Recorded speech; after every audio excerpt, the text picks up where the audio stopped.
Bonsoir, bienvenue, merci de regarder Face à Face. Bonsoir Jérôme Vergne. Bonsoir Barbara Ginly. Comment allez-vous? Ça va bien, je vous remercie. Vous devenez un habitué de cette émission. On dirait. Vous êtes directeur de l'OVSM, l'Observatoire volcanologique sismologique de la Martinique.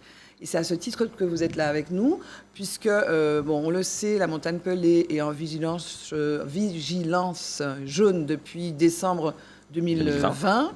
Et donc là, la dernière fois que vous êtes venu, vous parliez des dessins, en fait, de séisme ressentis sous la montagne. Là, vous avez mené une campagne de mesure. Comment ça s'est passé? Je crois que vous avez mis 20 postes de mesure. Alors, oui. Voilà. Donc peut-être pour rappeler, oui. Donc au niveau de l'Observatoire, notre rôle, c'est d'effectuer une surveillance de l'activité de la montagne Pelée, parmi d'autres activités. Et pour ça, on utilise différentes techniques. Oui. Donc il y a en effet la mesure des tout petits séismes qu'on appelle micro-séismes, qui sont généralement pas ressentis par la population, associés à cette activité volcanique. On parle de sismicité d'origine volcanique. Donc ça, c'est une activité qui avait été importante, en particulier en septembre et octobre dernier. Depuis, elle a quand même largement diminué. Mais on n'a pas que cette technique. On a d'autres techniques. Et oui. Parmi elles, il y a ce qu'on appelle la mesure des déformations. Gonflement, notamment. Voilà, gonflement ou dégonflement. C'est-à-dire qu'on va voir si le sommet de la montagne, ou la montagne dans son ensemble, a tendance à légèrement gonfler ou dégonfler, par exemple, lié à l'apport de gaz ou de fluide chaud sous le volcan. Et en effet, donc on a déjà des capteurs qui permettent de mesurer ça en continu, mais on en a relativement peu sur la montagne Pelée. Et en fait, tous les ans ou tous les 2 ans, on essaye de mener une campagne où on va aller densifier ces mesures, c'est-à-dire sur plusieurs endroits autour de la montagne Pelée, regarder comment elle a changé depuis 1 an ou 2. Et là, c'est vrai qu'on a un petit peu accéléré cette campagne-là du fait de l'activité récente. Il y avait eu plus de 10 000 séismes septembre-octobre, c'est ça? Oui, c'est ça. On était... Avec du 26 septembre au 3 octobre, 2498 séismes. Après, en septembre, autant. Oui. Donc, il y avait vraiment une forte sismicité. Exactement. Non ressentie, mais qui disait que la montagne, qu'il se passait des choses. Voilà, cette sismicité, elle traduisait très probablement qu'il y avait eu un changement dans la dynamique, ce qui se passe à l'intérieur du volcan. Alors, on a différentes hypothèses, mais une des hypothèses, c'est de dire qu'on avait des gaz qui étaient remontés depuis les réservoirs magmatiques très profonds, puisqu'on avait observé des séismes à plus de 15 km de profondeur en mai dernier. Donc, une hypothèse, c'est de dire que ces gaz étaient remontés jusqu'au système hydrothermal. C'est un endroit qui est à quelques centaines de mètres ou kilomètres sous la montagne Pelée, où on a de l'eau très chaude, et ces gaz auraient chauffé cette eau du système hydrothermal. Et là, on voulait vérifier si, en fait, quelque part, en chauffant ce système hydrothermal, la montagne avait légèrement gonflé. Un peu comme un ballon de baudruche dans lequel on va souffler. On imagine que ça va faire gonfler le ballon. Et donc, nous, on met des petits capteurs sur la montagne Pelée pour voir s'il s'écarte ou se rapproche. Et alors, elle a gonflé. Elle a gonflé. Alors, on l'avait déjà un petit peu vu.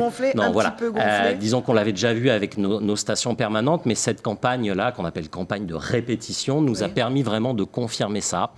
Et en fait, globalement, depuis le début de cette activité sismique, la dernière, en septembre dernier, on observe un gonflement, mais qui est léger. C'est-à-dire, vous donnez un ordre de grandeur. En millimètres, en centimètres? Pour ceux qui connaissent la montagne Pelée, entre le deuxième refuge et le chinois, on a mesuré à peu près 1 centimètre d'allongement. Si on traçait une ligne entre le chinois et le deuxième refuge, ça s'est allongé d'1 centimètre. Alors, pour nous, c'est une déformation qui est faible, mais maintenant, on l'observe un peu tout autour des dômes, et on arrive même, grâce à cette campagne-là, à dire qu'on a ce qu'on appelle une source en inflation, c'est-à-dire qu'on a injecté probablement des gaz vers 800 mètres à peu près sous les dômes de la montagne Pelée. Et surtout, en fait, cette inflation de la montagne Pelée continue, même si l'activité sismique d'origine volcanique, elle a décru, ce gonflement a l'air de continuer. Je regardais encore ce matin, on a toujours un léger gonflement, mais on est sur des valeurs Vous continuez la campagne, Alors, la campagne de répétition, elle est terminée. En fait, on arrive avec nos instruments, on mesure 20 points pendant 3 jours chacun, et ensuite, elle est repartie chez nos collègues de Guadeloupe pour regarder l'état de la soufrière. Mais on a nos stations permanentes qui nous permettent quand même de suivre en continu ce gonflement de la montagne Pelée. Pelée. Alors vous y faisiez allusion, vous dites, et je regardais votre dernier bulletin en date du 30 janvier, vous disiez que les séismes avaient diminué. On est une moyenne de 63 à 64 séismes par semaine, mais vous dites, c'est le petit paragraphe auquel il faut être attentif après, c'est écrit tout petit, excusez-moi. Oui. Lors des phases de réactivation volcanique de volcans similaires à la montagne Pelée, il est habituel d'observer une activité sismique variable en intensité et en fréquence. La probabilité d'une activité éruptive à court terme reste faible. Cependant, compte tenu de l'ensemble des observations collectées depuis fin 2018 et de leur nature, et sur la base des observations récentes de l'OVSM Institut du Globe, nous ne pouvons pas exclure une évolution de la situation à moyen terme, semaine-mois. Alors, on ne peut pas exclure non, bien sûr. Une éruption. Non, on ne peut pas exclure une éruption. Comme vous l'avez rappelé ici, les signes qu'on a nous font dire qu'on n'est pas... On est toujours dans une période de réactivation, mais on n'est pas dans une activité qui indiquerait qu'on peut avoir une éruption à très court terme. Quand je dis court terme, c'est dans les jours ou semaines qui viennent. Après, un volcan, c'est quelque chose qui n'a pas la même temporalité que nous, êtres humains. Je vous l'ai dit, vous l'avez rappelé, la sismicité d'origine volcanique a baissé, mais on est quand même encore presque 10 fois au-dessus de ce qu'on appelle notre niveau de base. Donc, on est toujours dans cette phase de réactivation qui peut avoir des épisodes, des petits sursauts ou des plus gros sursauts. Et donc, ça peut repartir éventuellement rapidement. La dernière fois, vous nous appreniez qu'il y a 4 facteurs généralement qui annoncent une éruption. La sismicité, on en a parlé, le gonflement de la montagne, l'apparition de fumerolles et l'évolution de la chimie des gaz. Sur les 4, là, donc on a sismicité, gonflement, oui. Un petit peu, on va dire. Apparition de fumerolles. Non, on n'a toujours pas de fumerolles et pas l'évolution de la chimie des gaz, oui. Et la chimie des gaz, sur ce qu'on peut mesurer régulièrement, on n'a pas d'évolution. C'est des points qui sont quand même un peu loin du volcan. Malheureusement, on a une source très proche du volcan où c'est très difficile d'accéder actuellement. Mais rien de majeur sur ces autres paramètres. Est-ce que l'eau sous la Pelée, l'eau de mer, devient plus chaude? Question vraiment naïve. Non, mais c'est une question qui nous revient régulièrement.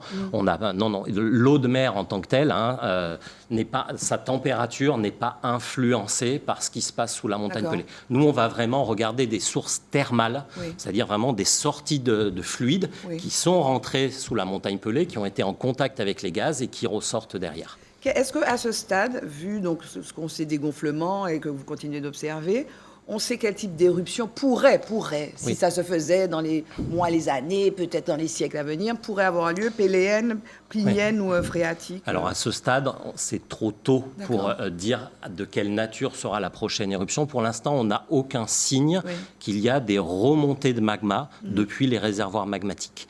Donc voilà, s'il devait y avoir quelque chose à court terme, pour l'instant, ce serait plutôt une phréatique, mais on est un peu loin de cette époque-là. Et en fait, plus on se rapprocherait d'une éruption, plus on pourrait préciser la nature du phénomène éruptif qu'on pourrait avoir.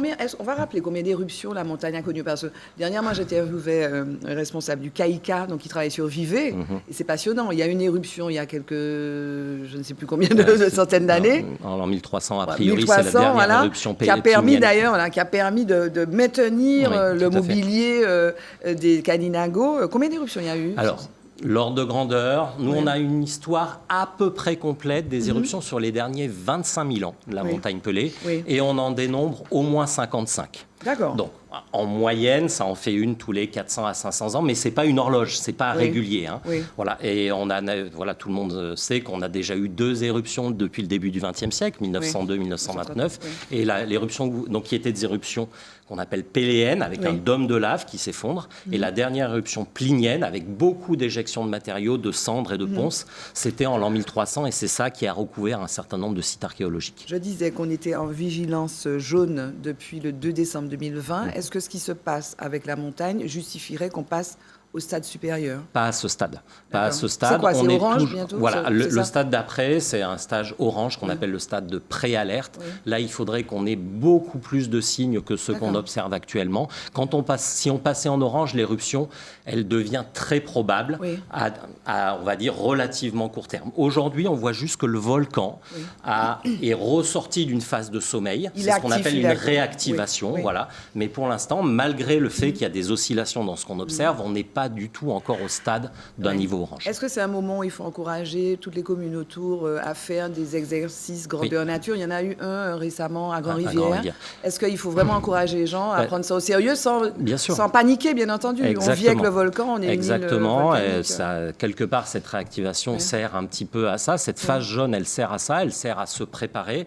Il y a eu tout un ensemble d'actions qui ont été initiées. Alors, vous avez parlé de Grand-Rivière qui a fait un exercice, mais là, le préfet de Martinique a annoncé la tenue d'un grand exercice hors sec qui sera orienté sur le volcan en 2026, qui aura lieu à la fin du mois d'avril. Et c'est une manière de se préparer. Alors, l'OVSM, dont vous êtes le directeur, s'occupe aussi, enfin on l'a dit, un séisme, mais des séismes qui ne sont pas d'origine volcanique. Voilà. Là, il y en a eu un gros, là, en janvier. Moi, je l'ai ressenti, j'étais pas loin du volcan, d'ailleurs.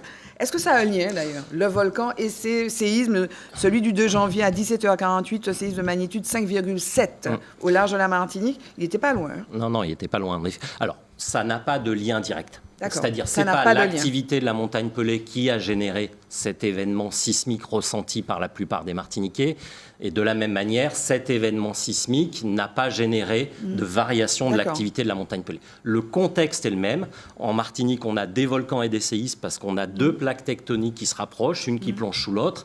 Et c'est ce contexte qu'on appelle contexte tectonique qui génère les volcans des Antilles et qui génère des forts séismes, alors des séismes importants comme celui du 3 janvier, mais on pourrait avoir évidemment des séismes beaucoup plus importants que celui-là. Il y a eu un octobre notamment, en octobre dernier à 6,5. Oui, au large de la Guadeloupe. Mais donc le glissement des plaques ne peut pas entraîner le réveil subit de la montagne. Disons que les séismes qu'on a connus, qui sont alors bien ressentis, mais qui sont beaucoup plus faibles que ce qu'on pourrait avoir, en fait l'énergie qui est libérée n'est pas suffisante pour modifier les réservoirs magmatiques. Si on avait un très fort séisme, et là je parle d'un séisme de magnitude supérieure à 7, dans certaines zones du globe, on a vu un peu de changement dans l'activité des volcans. Mais là, ceux qu'on a connus étaient, j'ai du mal à dire, mais trop faibles par rapport à ce qu'on pourrait avoir dans la région.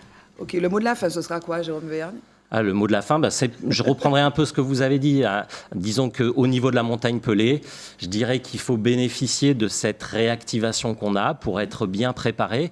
Et c'est le cas. Donc moi, mon souhait, c'est que simplement toutes les actions qui sont en train d'être initiées par les collectivités, par l'État, puissent perdurer et qu'on puisse vraiment préparer cette notion de pouvoir vivre avec un volcan actif et pas contre ce volcan. Merci beaucoup, Jérôme Vergne, directeur de l'OVSM, l'Observatoire volcanologique sismologique de la Martinique, d'être venu nous parler à nouveau de notre belle, on dit endormie, mais bon, active montagne Pelée. Merci à vous de nous avoir suivis. Je vous retrouve pour un prochain Face à Face sur ATV. Bye bye, à bientôt.